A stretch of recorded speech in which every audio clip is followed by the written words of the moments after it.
At 27 years of age, Michael Jackson faced the challenge of recording an album that would top the tremendous success of Thriller. Could he do it? Could anyone? In the summer of 1986, when he began working on the follow-up album, which would be called Bad, Michael put himself under enormous pressure, extremely competitive, even against himself and his own achievements. He felt that if he did not top Thriller's record sales of nearly 38.5 million, he will be perceived as a failure. Moreover, he needed to have success with the single releases. Once he discussed the phenomenon of the four hit singles from the Outlaw album, which had preceded Thriller in 1979, he told writer Jerry Hershey, "Nobody broke my record yet, thank God. Hill and Oates tried, but they didn't." Eventually, he matched his own record with the Thriller album. The final US tally being The Girl Is Mine, number 2, Billie Jean, number 1, Beat It, number 1, One Beat Starring Something, number 5, Human Nature, number 7, PYT, Pretty Young Thing, number 10, and Thriller, number 4. He needed to do better than that with Bad.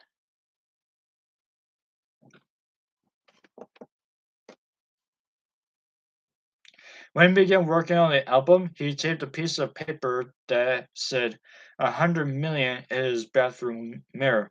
He wanted Bad to be, as he put it, as perfect as is humanly possible. Before they started to record the album in August 1986, Michael and Quincy Jones chose from 62 songs Michael had written.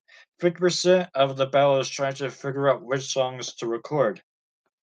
Quincy said, "It's total instinct. You have to go with the songs that touch you, that get these goosebumps going." In the end, 8 of the 10 songs on Bad will be written by Michael. Interestingly, Michael cannot read music. He writes the songs in his head, sings them onto a tape, and then hires musicians to put them on paper. He is an incredibly musical person. However, the notes he imagines and the way he hears them composed in the song often astound the most trained of musicians.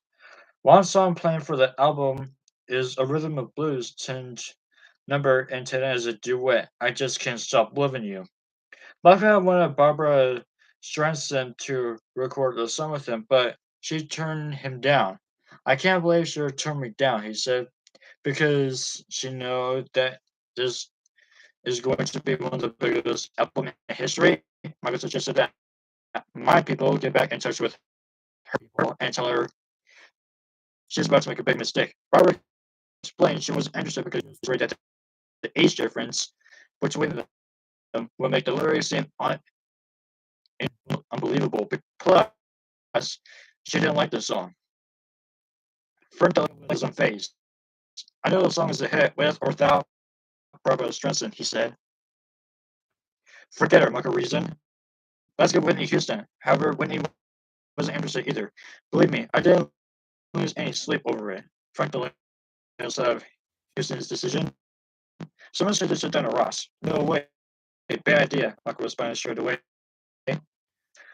Michael then explained that Dana was angry with him for a recent misunderstanding. He had plans to go to dinner with her at a Hollywood restaurant called The Dome. However, Elizabeth Taylor telephoned and invited him to a meal that same evening. "One of the best of both worlds." Michael asked her if she would like to join him and Diana.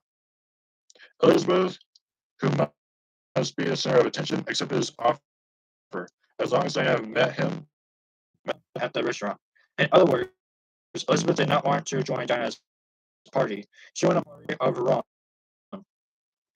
Michael didn't understand the ego game involved in her decision. He just thought she was being friendly.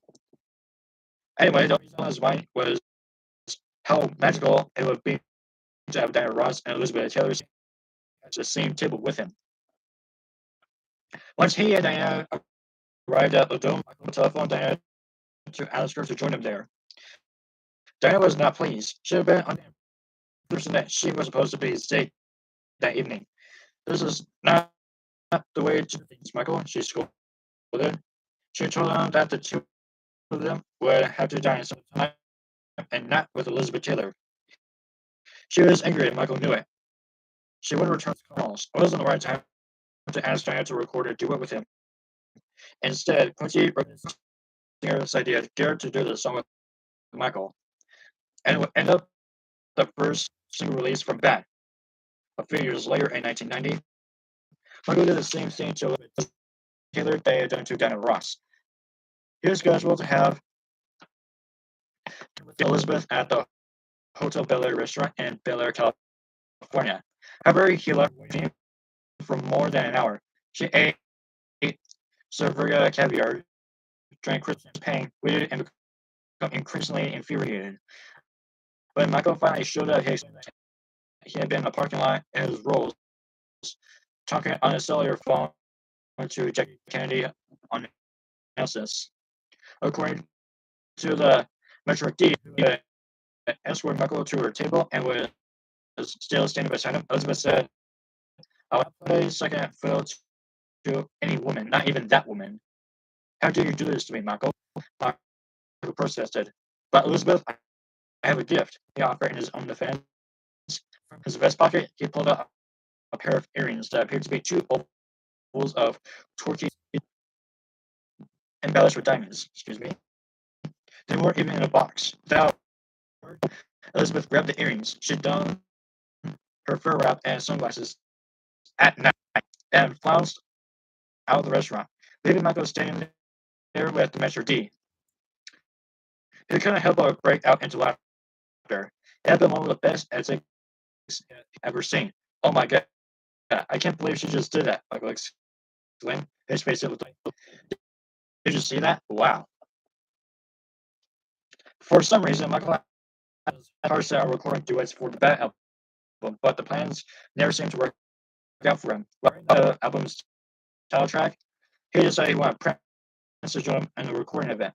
A couple of years earlier, Warner Brothers had sponsored an afternoon screening of the movie Purple Rain for company personnel and film critics.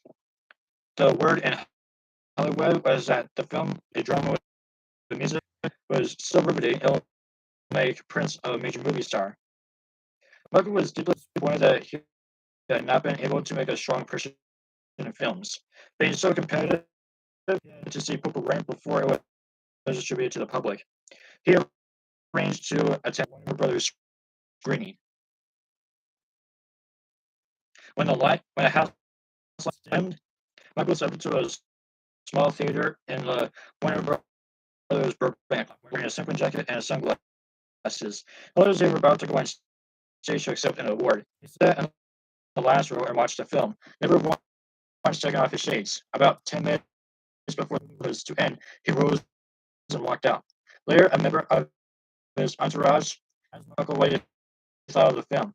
"The music's okay, I guess," Michael asked, "but I don't like Prince. He likes me. I don't like the way he treats women. He reminds me of my relatives. Not only that," Michael concluded, "that guy can't act. He's not good." Then Michael let out a sigh of relief. Though he didn't appreciate Prince's talent, Michael realized that singing a duet with him could generate interest not only on the title track Bad, but in the entire album. His concept for himself and Prince was actually ingenuous. The plan was that a month before the release of Bad was to be issued, Frank DeLeo would plant stories in the tabloid press to suggest that Michael and Prince were bitter rivals. Michael's representatives would criticize Prince, and then Prince's friends, a few of whom would be led hoax, would condemn Michael. To confound the public, Frank would then tell a Rolling Stone reporter that the rivalry did not exist, and his client was just rumors since he and Prince were great friends, and who believes the tabloids anyway. In a month, rumors about him and Prince would be flying. Are they friends or aren't they? But the general consensus images. Hopefully, being that they're at the height of such controversy, the bad single and video would be released. In the video, as Michael played it, he and Prince would square off against one another, taking vocalizing and dancing in order to determine once and for all who is bad. Quincy had arranged for Michael to meet Prince, feeling that the two were geniuses and should know one another, whether they ever sang together or not. According to writer Quincy Trope, it was a strange summit. They're so competitive with each other that neither would give up anything. They kind of sat there checking out, but saying very little. It was a fascinating stalemate between two very powerful dudes. However, when Michael telephoned Prince and told him about his idea, Prince was not enthusiastic. He just didn't want to hear a tip of a song. Michael didn't want. After hearing it, Prince decided that he didn't like it too and wanted to do nothing with the hope. That was the end of it. When word got back from Prince's representatives that he was not going to cooperate, Michael was disappointed but not really angry. What do you think about this guy turning you down? Frank asked him. Figures as all Michael was shaking his head in disgust.